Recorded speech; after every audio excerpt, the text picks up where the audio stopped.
Wasil bin Atah bukan orang bodoh hadirin. Wasil bin Atah diriwayatkan tidak bisa mengucapkan sebuah huruf karena dia cadel. Suatu ketika, ada sebuah event besar, pertemuan yang melibatkan umat pada saat itu. Teman-teman Wasil bin Atah ingin mempermalukan dia. Akhirnya, dia disuruh memberikan ceramah, khutbah, atau pidato secara spontanitas.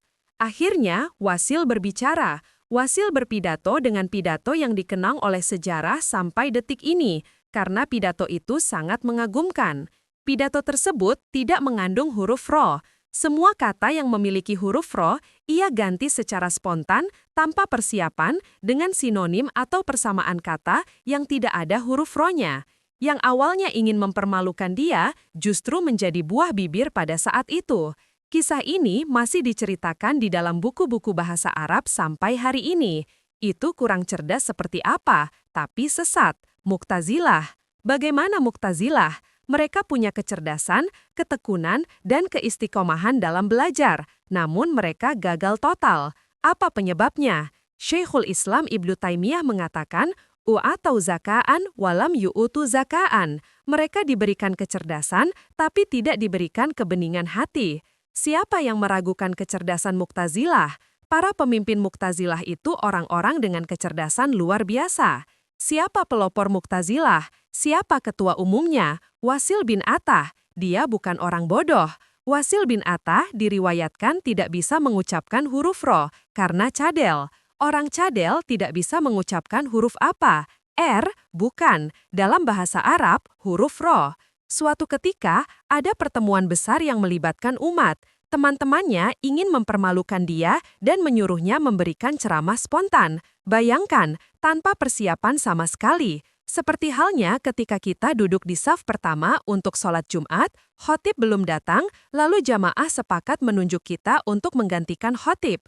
Kira-kira bagaimana perasaannya? Gemetar, bukan? Itulah yang dirasakan Wasil bin Atah. Apalagi dia memiliki kelemahan cadel.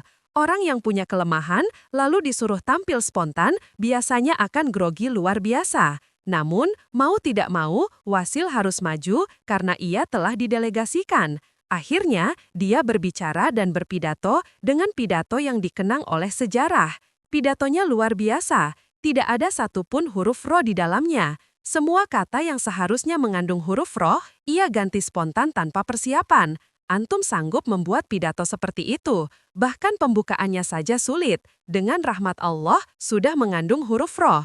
Kalau diganti dengan karunia Allah, tetap ada ro-nya juga.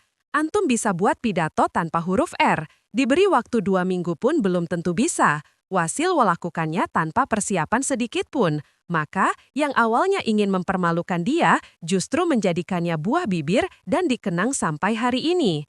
Namun, walaupun cerdas, Wasil bin Atah dan pengikut Mu'tazilah tetap sesat.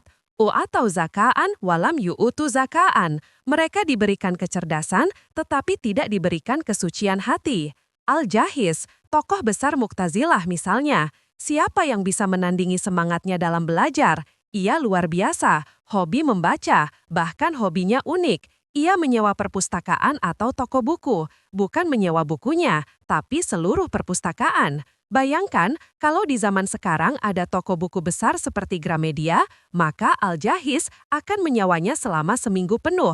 Tidak ada yang boleh masuk selain dia, dan ia membaca semua buku yang ada di dalamnya. Begitu juga toko buku lain seperti Gunung Agung, ia sewa 2 minggu, membaca semua buku di sana. Ada yang punya hobi seperti itu? Tidak ada. Kalau meminjam buku di perpustakaan itu biasa, tapi menyewa seluruh perpustakaan itu luar biasa. Ia benar-benar gila baca, bahkan ia meninggal dunia karena ketimban buku. Ia sedang sakit dan ingin mengambil sebuah buku. Tumpukan buku berat menimpanya hingga ia meninggal. Subhanallah, meninggal karena ketimban buku. Kalau begitu, jangan bilang, saya tidak mau baca banyak-banyak biar tidak mati ketimban buku. Bukan begitu. Ia tetap sesat karena Mu'tazilah memiliki kecerdasan tanpa kebeningan hati. Mereka diberikan kecerdasan tapi tidak diberikan kesucian hati.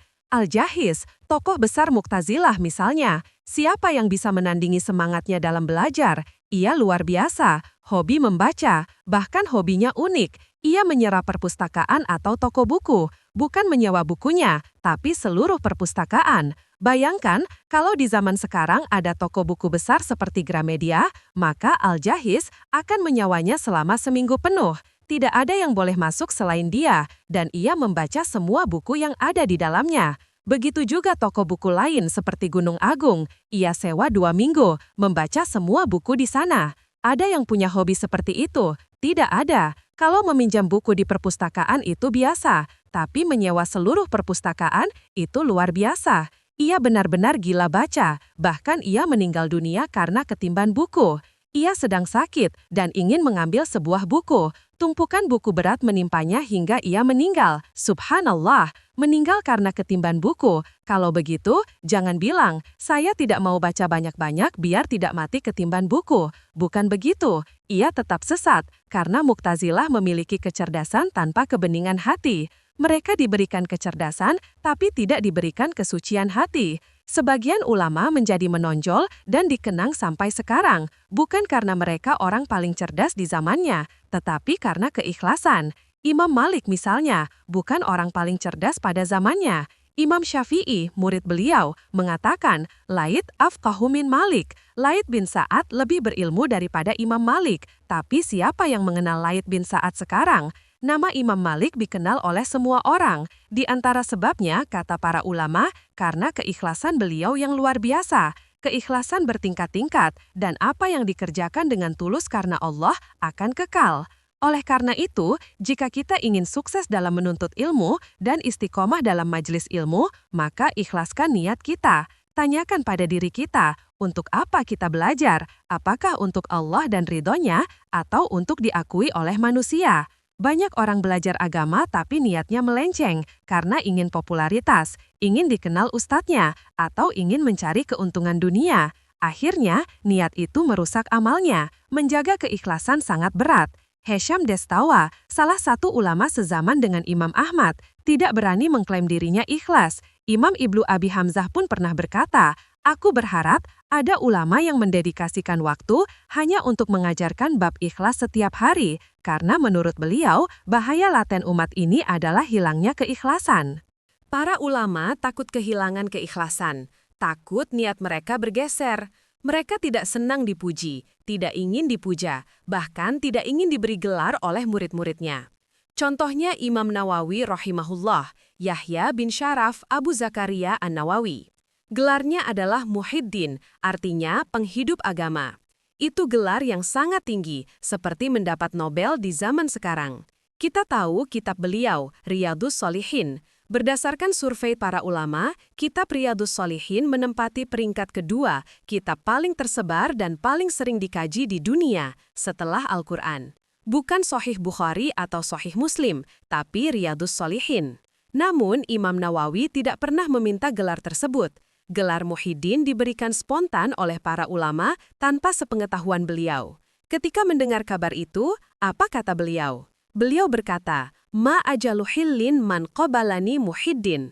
Aku tidak halalkan, aku akan tuntut sampai hari kiamat orang yang memberikan gelar Muhyiddin kepadaku. Allahu Akbar. Kenapa beliau marah? Karena beliau tahu, semakin tinggi gelar seseorang, semakin berat menjaga keikhlasan, semakin mudah terserang rasa sombong dan ria. Coba kita bandingkan dengan orang zaman sekarang. Kalau gelarnya tidak disebut, malah marah. Moderator ini tidak punya adab, gelar saya tidak disebut. Ada pula orang yang baru pulang haji marah jika tidak dipanggil Pak Haji atau Bu Hajjah. Padahal para ulama dahulu justru takut dengan gelar. Imam Nawawi menganggap gelar itu bukan kehormatan, tapi beban yang akan dituntut di akhirat. Pelajaran besar dari semua kisah ini adalah bahwa kecerdasan tanpa kebeningan hati bisa menyesatkan, dan ilmu tanpa keikhlasan bisa menghancurkan. Keberkahan ilmu dan kemuliaan nama bukan ditentukan oleh kepintaran, tapi oleh keikhlasan dan ketulusan dalam mengabdi kepada Allah.